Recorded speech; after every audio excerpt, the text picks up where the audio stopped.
Kanalıma hoş geldiniz. Bugün yine orkide bakımına dair sizlere önemli püf noktalardan bahsedeceğim. Özellikle bugün orkidelerde yaprak bakımı nasıl olması gerekiyor ve orkidelerinizin bu şekilde bol bol çiçek açabilmesi için nelere dikkat etmemiz gerekiyor. Özellikle orkidelerinizin canlı, bol bol yeni ve yeşil yapraklara sahip olması, aktif köklere sahip olabilmesi için doğru gübre kullanımı çok önemli. Orkide bakımında mutlaka evde belirli aralıklarla doğal gübreler kullanmak gerekiyor. Doğal gübreler özellikle orkidelerin kök ve yaprak gelişimine destek sağlayarak orkidelerinizin kısa sürede yeni çiçek dalı çıkarmasını destekliyor. Bugün orkidelerde kullanabileceğiniz yeni bir gübre tarifi hazırladım. Hemen sizlere bu gübre tarifini ne ile hazırladığımı göstermek istiyorum. Artık kanalımda videolarımı İngilizce sesli olarak dinleyebilirsiniz. Bu özellikle yabancı takipçilerim için önemli bir özellik. Bunun için yapmanız gereken sağ alt köşedeki ayarlar butonuna basıp buradan Audio Track kısmındaki orijinal Türkçe seslendirmeyi İngilizce seçeneğini seçin ve daha sonra İngilizce olarak video sizlere devam edecektir. Orkidelerimiz için gübreyi patates kabuğundan bugün hazırlayacağız. Patates özellikle orkide gelişimine fayda sağlıyor. Bunun nedeni ise patatesin özellikle kabuklarında bulundurmuş olduğu bol miktardaki potasyum, kalsiyum, B, C vitaminleri ve aynı zamanda patates kabuğundaki antioksidan özelliği sayesinde de orkide yapraklarının hem canlı olmasına hem sert olmasına hem mantar gibi hastalıklardan korunmasına yardımcı oluyor. Evet, bakın 2 tane patatesin kabuğunu bu şekilde soydum. Hemen patates kabuklarını blender kabımın içerisine koyacağım. Üzerine 400 milim su ekliyorum. Ve blender kapağımı kapatıp şimdi bunları iyice karışıncaya kadar, püre haline gelinceye kadar çekeceğim.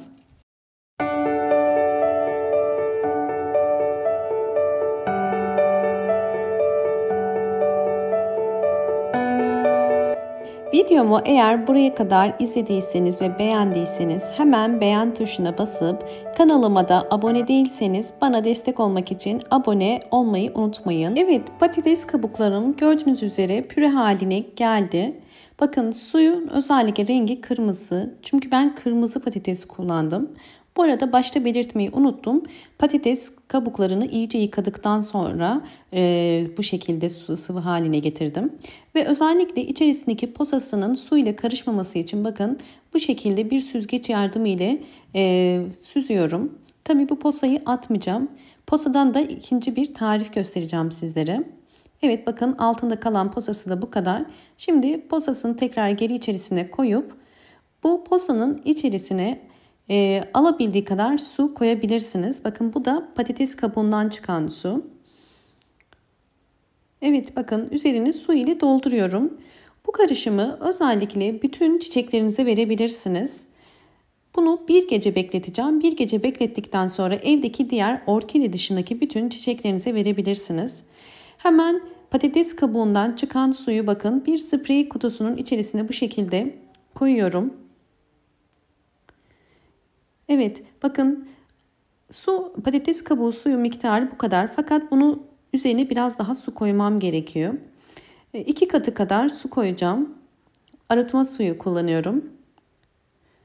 Evet, 2 katı kadar su koydum ve şimdi artık orkide yapraklarım için hazırlamış olduğum sıvı karışımı hazır. Bunu biraz çalkalayıp orkide yapraklarında nasıl kullandığımı hemen göstereceğim. Kış ayında çiçeksiz orkideleri çiçeklendirebilmenin 5 farklı yöntemini sizlerle paylaşacağım. Hemen en önemli yöntemine geçelim. Birinci püf nokta, orkideler çiçeklerini döktükten sonra bir daha çiçek açabilmesi için yapmanız gereken en önemli nokta. Çiçeği dökülen, hiç çiçeği kalmayan ya da bu şekilde çok az çiçeği kalan orkideleri buluyoruz. Orkidenin en uç kısmında belirgin bir tomurcuk yoksa orkide dalını çok geç olmadan budamak gerekiyor. Orkide dalı geç budanırsa ister istemez dalda sararma olabilir. Ya da orkide dalı zamanında budanmadığı için yeni çiçek dalı çıkarması, boğumlardan yeni çiçek dalı çıkarması gecikir. Eğer hızlı bir şekilde orkidelerin boğumlarından çiçek dalı elde etmek istiyorsanız hemen geciktirmeden budama yapın. Orkidede budama yaparken dikkat etmemiz gereken en önemli püf nokta boğumları kesinlikle boşuna kesmemek. Her bir yeşil boğum bizim için yeni bir çiçek dalı demek. Bakın bu dalı görüyorsunuz, daha önce budamıştım ve üzerinde yeşil boğumları bıraktım. Hemen diğer dalda da boş boğumlar var, yani dökülen çiçekler var. Budama yaparken boş boğumlar, yani çiçeği dökülen boğumları kesiyoruz bakın. Dolu boğumları bıraktık. Sonbaharda orkidenizi ne kadar erken budarsanız o kadar erken yeni çiçek dalı çıkarır. O yüzden bu zamanı kaçırmayın. İkinci önemli püf nokta, bir orkidenin çiçek çıkarabilmesi için mutlaka sağlıklı olması gerekiyor. Yani hasta olmaması gerekiyor. Orkidenizde böcek kontrolü yapmalısınız. Bunun için bir patatese ihtiyacımız var. Patatesi ince bir dilim halinde keseceğim. Ve bu patates ile orkidenizde eğer göremediğiniz toprak içerisinde salyangozlar, böcekler varsa bunu görmüş olacağız. Bir dilim patatesi bu şekilde orkide toprağın üzerine koyuyoruz ve bunu bir gece bekletiyoruz. Bir gece beklettikten sonra eğer orkidenizde böcekler varsa bu şekilde üzerinde birikecektir. Diğer önemli püf nokta orkide yapraklarının sağlıklı olması, yani hasta olmaması gerekiyor. Bakın, orkidelerinizi mutlaka 15 günde bir yaprak kontrolü yapın. Yapraklarda bu şekilde eğer lekelenmeler, noktalar varsa bu bir hastalık olduğunu gösterir. Bunun için hazırlamış olduğum patatesli karışımı hazırlayarak böceklerden kurtulacağız. Orkide yapraklarında meydana gelebilecek her türlü hastalıklar olabilir, bitler olabilir, unlu bit, tirit böceği ya da bir takım mantar hastalıkları gibi hastalıkların önüne geçmek için bakın bu şekilde ben bütün yapraklarına sıkıyorum. Sizler de hem yaprakların üst kısmına hem de alt kısmına sıkın.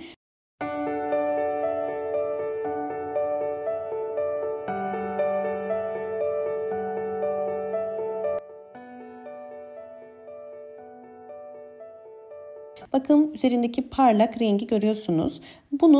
Bu parlak sıvı ile beraber orkideyi bir gece bekleteceğim. Çünkü bu dediğim gibi orkide yapraklarını onaracak. Hem içerisindeki vitaminler sayesinde orkidenin yapraklarının canlı, sert ve onarılmasına yardımcı olacak. Hem de eğer üzerinde bir hastalık varsa, bir bit varsa bunun da engellemiş olacak. Bu tarz işlemleri ayda bir kere orkide yapraklarına uygulayabilirsiniz. Daha fazla uygulamanıza gerek yok. Hiçbir bitki besinini özellikle çok sık aralıklarla vermenizi tavsiye etmiyorum.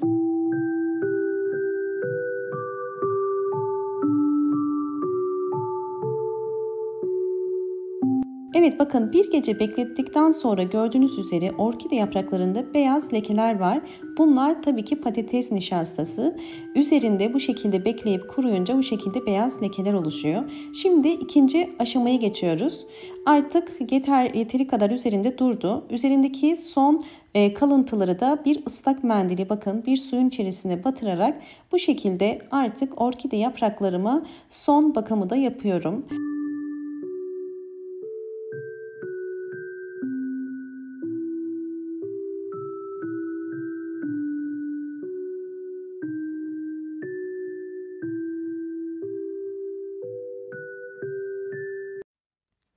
Orkide yapraklarını sildim. Videomu buraya kadar izlediyseniz ve beğendiyseniz hemen beğen tuşuna basıp kanalıma da abone değilseniz eğer bana destek olmak için abone olabilirsiniz. Sizleri sonuçlarla baş başa bırakıyorum.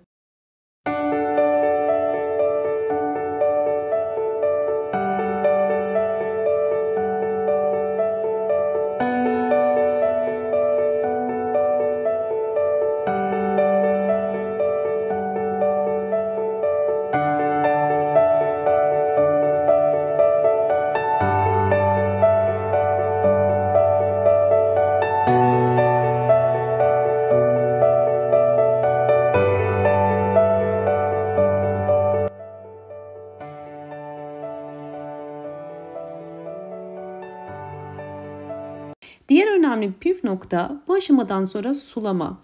Doğru sulama çok önemlidir. Eğer orkidenizi sulamak istiyorsanız köklerine bakın. Kök rengi bu şekilde gri ya da beyaz ise suya ihtiyacı var demektir.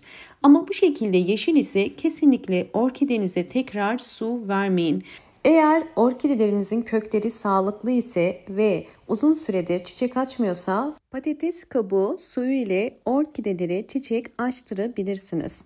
Patates kabuğu orkide köklerini güçlendirerek daha hızlı bir şekilde orkidelerinizin çiçek açmasına yardımcı olacaktır.